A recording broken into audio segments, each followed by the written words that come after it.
News about the Egyptian king Mo Salah are once again what Egyptians are talking about this weekend. It's not for scoring this time though. The Liverpool striker's groin injury from Manchester City's Champions League match has benched him this Saturday. Egyptians are worried it may slow down the Premier League's top scorer this season. He's Egyptian and must serve his country. He shouldn't focus on being the top scorer in history in the Premier League.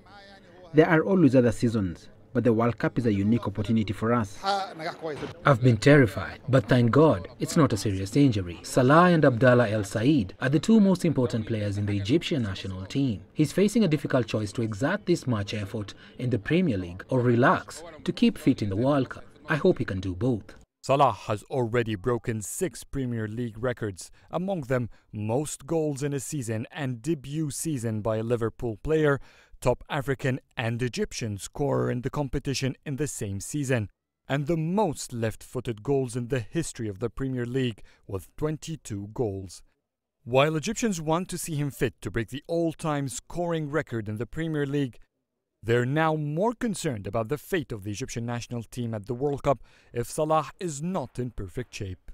It was Salah's goal that pushed the Pharaohs into the World Cup for the first time since 1990, something big names like Abu Trika, Amr Zaki or Mido couldn't achieve. So in a way, many see Salah as the national team's lucky charm, and most people want to keep it that way until the World Cup is over.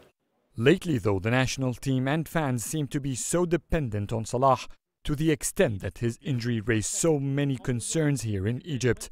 What would the national team do in the World Cup if Salah is not there? Mohamed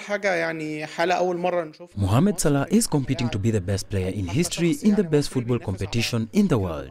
This hasn't happened to any Egyptian player before. For fans, his injury shook fans. But for the national team, Cooper is looking for someone to fill the gap. Egypt doesn't have an equal, but the coach is looking for someone similar. The national team still has 3 more international friendlies with Belgium, Colombia and Kuwait. There is still time for Egypt to test Mo's backups. Adel El Mahrouky, CGTN, Cairo.